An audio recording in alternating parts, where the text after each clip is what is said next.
bonsoir Manon. Bonsoir. J'ai la chance les filles ce soir d'être avec Manon qui est notre coach en beauté. Nous avons une question d'Estelle. Estelle, elle a 22 ans. Et Estelle te pose la question à savoir, comment est-ce qu'on s'occupe de ses sourcils au quotidien ? D'accord, au quotidien. Donc il y a plusieurs techniques pour pouvoir s'occuper de ses sourcils au niveau de l'entretien, donc c'est-à-dire enlever tout ce qui dépasse pour avoir un sourcil harmonieux. C'est-à-dire enlever chaque poil qui repousse tous les jours, c'est ça ? Non, pas forcément. Non. J'allais y venir. Donc vous avez plusieurs techniques pour ça. Donc soit la pince à épiler, soit l'épilation au fil, soit l'épilation à la cire. Donc le mieux, c'est de ne pas prendre la pince à épiler tous les jours, car sinon, comme Stéphanie vient de le dire, on aura des poils tous les jours à enlever.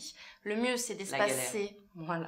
Le mieux, c'est d'espacer quand même de 10 jours à 15 jours, voire 3 semaines pour avoir le moins de petites repousses après possible. Et après, vous pouvez le faire que à la pince ou que à la cire ou que au fil. Ça, là, au niveau de la technique, il n'y a pas vraiment de préférence. C'est plutôt vous qui allez préférer le fil parce que pour vous, c'est moins douloureux, ou la cire parce que pour vous, c'est plus efficace, ou la pince parce que vous avez des préjugés pour les deux autres. Après, c'est vous suivant vos préférences. Voilà. Au niveau des 3 techniques pour l'épilation, donc des sourcils. Après, au quotidien, si vous avez un problème de sourcil, c'est-à-dire que votre sourcil est très clairsemé ou qu'il a été raté, donc il y a des trous, il va falloir donc le maquiller pour pouvoir avoir quand même un regard toujours aussi harmonieux. D'accord, voilà. D'accord. Donc, par exemple, vous pouvez voir sur Stéphanie, donc, qui est de couleur de nature de cheveux très très claire, donc il y a les sourcils qui correspondent, donc des sourcils qui sont très clairs.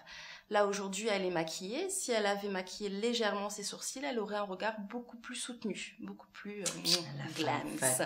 Voilà. Donc, je vais pouvoir vous montrer avec Stéphanie, donc maquiller le sourcil. Donc, il y a plusieurs techniques, c'est pareil. Donc, on peut le faire au crayon. Donc pareil, il y a des préjugés, ça coule, si on passe le doigt dessus, tout va sortir. Après, il y a le fard à paupières que moi j'utilise et que je préfère. Donc ça reste quand même naturel, c'est pas trop prononcé et c'est assez facile d'application. Donc c'est la présentation qu'on fera au niveau sur Stéphanie. Et après, vous avez des techniques qui sont beaucoup plus spécifiques. Donc vous avez la teinture du sourcil, où là on laisse poser une teinture comme pour les cheveux, voilà, quelques minutes. Et pendant 2 semaines à 1 mois, vous avez donc les sourcils qui sont colorés. Donc ça pigmente pas la peau, hein. Donc c'est vraiment les sourcils, s'ils sont blonds ou s'ils sont blancs, à ce moment-là on met une couleur dessus. Après vous avez la restructuration du sourcil par micropigmentation manuelle, où là on insère des pigments au niveau de la peau. Voilà, donc là c'est une technique qui va rester de 10 à 12 mois suivant les personnes. Et après vous avez la dermopigmentation, où là c'est le tatouage carrément des sourcils, qui pour ma part je trouve beaucoup moins discret que la restructuration du sourcil, où là on dessine des poils, ce qui est beaucoup plus naturel.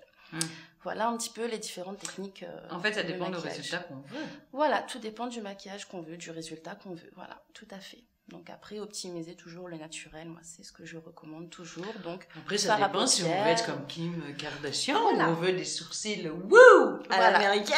C'est ça. Après, là, c'est quand on veut le résultat de Kim, c'est pas de la restructuration, c'est de la tatouage. dermopigmentation. Oui, voilà, c'est ça. Voilà. La dermopigmentation. Je pense visuellement que c'est de la dermopigmentation vu comment ça se voit.